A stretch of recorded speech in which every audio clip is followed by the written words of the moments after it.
а дорога с серой лентой вьется, запачкано мухами смотровое стекло. Пусть твой мэр через границу пробьется. Я хочу, шофер, чтоб тебе повезло. Слова из народной песни. Еще один стишок прочитаю. Куда ты, водитель, направил звезду? Ладно, скажу я тебе, не таюсь, направил я ее в Беларусь. Google навигатор проложил оптимальную дорогу, едем, получаем удовольствие. Вот и Вильнюс, как тут хорошо сделали объездные дороги, пара светофоров, и мы проехали город на скорости 90 км/ч. Ближе к границе дорога заметно ухудшилась, особенно после того, как мы свернули с прямой дороги в пункт нашего назначения, город Лида. Дальше пошла узкая дорога с опасной, я бы сказал, обочиной. Дело в том, что за рваной кромкой асфальта был щебень, но его уровня не хватало, и там был, по сути, обрыв высотой сантиметров 20, что было бы очень больно для колеса, если туда съехать. И я не съехал, а вот бензовозу, что ехал мне навстречу, пришлось. Извините, дяденька. Вскоре мы поняли, что навигатор нас ведет на КПП, где пропускают только литовцев и белорусов. Какая-то междоусобная таможня, где чужим делать нечего. Мы остановились, скорректировали маршрут и вскоре приехали куда надо.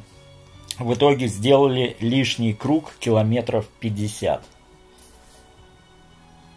Границу прошли легко и непринужденно, только я неправильно заполнил декларацию на авто, но вежливый белорусский таможенник терпеливо мне показал, что и куда писать.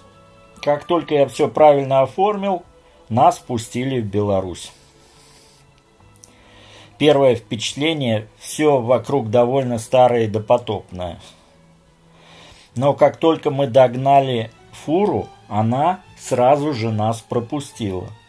Правда, там был съезд специальный для этого. Дорога без ям, хотя и покачивает на неровностях. Много лежачих полицейских, где надо притормаживать. Встречается сельхозтехника, а также медленные автомобили советского производства. Надо притормаживать. Супер такие. Заехали на заправку, где я заметил, что дизельный шланг зеленого цвета, как у нас бензиновый. Можно и невзначай перепутать. Бензиновый шланг зато красный. Дальше проехали через город нашего назначения, решив сначала заехать в деревню к родственникам. В деревне было тихо, и воздух был очень свеж. Попили воды из колодца, реально первый раз пью такую вкусную воду. Заехали к родственникам на кладбище. Выглядит тут не так, как у нас, более величественно, что ли. Вот теперь мы поехали обратно в город. Вот данные о нашей поездке. 586 километров за 8 часов. Затем я взял с собой авоську и пошел в магазин с названием «Копейка». Я пошел в магазин, купил пиво «Жигулевское» в пластмассовой 2L бутылки по настоянию местного эксперта. Хотя, конечно, сильно сомневался, потому что «Жигулевское», что продавалось у нас в Латвии, было ужасным. И, наверное, самым худшим пивом, что я вообще пробовал когда-либо. Оказалось, что это пиво сделано на Лидском заводе и очень даже хорошее. Понравилось, лайк. На следующий день пошли прогуляться по городу. Сделали несколько фотографий. Бронзовый банщик около бани. Это инсталляция Лидского пива, реклама. Это просто город. Это фотосалон таким фотоаппаратом был увенчан. Это просто это клумба.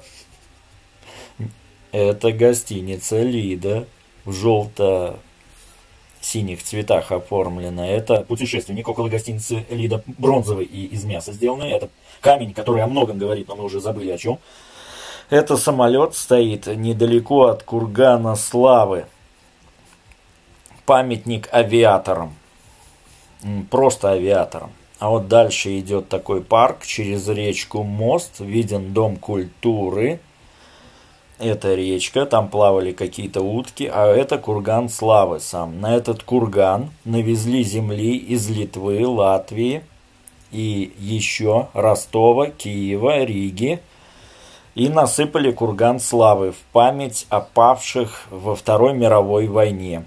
Это Лидское пиво, завод Лидское пиво, это лебеди. Это лебедь пьет воду около завода Лидское пиво. Это опять завод Лидское пиво. Выглядит хорошо подсвеченным. Это просто дом, немножко развалился, старый. А это самолет, это при свете мы вышли. Вот еще пару фотографий этого самолета сделали. Дворец культуры там рядом стоит. А вот это закос под Питер. А это люди поправляли упавший знак. Приехали и поправили. А это знак школы. Что зашли в музей крепость. Билет стоил недорого, хотя экспонатов было мало. Понравилась экспозиция рыцарских шлемов. Я прям залип и фоткал почти все шлемы, так как они мне все понравились. Подобное я видел в Праге, только там шлемы были чересчур идеальными, а здесь видно было, что их делали руками, а не на станках каких-то. Пару шлемов можно было примерить, чем мы незамедлительно воспользовались. Можно было подняться наверх и пройтись по стене по деревянному балкону на высоте 15 метров. Было волнительно и немного страшно. Но мы справились. Внизу была комната пыток, где я сделал фотографию трусов верности и сфоткался с фигурой человека в стрёмной маске. Внутри замка было тоже интересно. После замка мы зашли в ресторан, называемый «Гриль-бар». Я взял драники, которые ничем не отличались от тех, что расфасованными продаются в нашей Максиме. Холодный суп с фирменным названием «Холодничок» по завышенной цене, который оказался хуже, чем продается у нас в магазине «Риме». Еда у нас у всех была так себе, но пиво местного завода «Лидское бархатное» оказалось выше всяких похвал. Разочарованные, мы зашли в забегаловку напротив под названием «Биг Ланч». И, о чудо! Шаурма среднего размера, оказалась весьма большой и неимоверно вкусной. Браво! Пиво «Лидское» завода «Светлое» было, как всегда, на высоте. Потом мы пошли гулять по городу, я сфоткал стилизированный микроавтобус РАФ, гида Минуса, что построил Лидский замок, и немного город. Вот стилизированный газированный автомат, и что характерная электроника, как в обычном кофейном аппарате. Вкус газировки очень даже на уровне. Стакан, правда, не граненый, а одноразовый. И вылазит при налитии напитка. Лайк. Занялись шопингом, купили немного белья, я купил немного напитков, острые, реально острые чипсы, зефир Бобруйского завода и тульский пряник. Домой выехали рано утром, заехали на границу и просидели в ожидании очереди 13 нудных часов. Еще 3 часа занял проезд через границу. Из косяков выявилось то, что я не напечатал нашу европейскую страховку. Ее спросили при въезде в Литву, и тут я вспомнил, что она в интернете. Показывал с экрана телефона терпеливой и вежливой литовской таможенницы. Дальше дорога была тяжелая из-за того, что весь день отчалились в отстойники, стемнело и надо ехать еще 350 километров. И стекло оказалось в дохлых мухах. В Вильнюсе на Статойле отмыл. До Баурски доехал нормально, а дальше был ремонт дороги. Ограждающие столбики в моем представлении как будто сужали дорогу. Ехал не так быстро. Потом меня догнал междугородний автобус и попросил дать ему лыжню. Я дал и заодно пристроился за ним. И так мы с ветерком доехали до Риги, где я его с благодарностью обогнал и благополучно доехал до дома. Дорога заняла 22 часа, на расстоянии 430 километров. Помнится, я за столько времени один раз доехал до Праги на рейсовом автобусе, но это, конечно, уже другая история.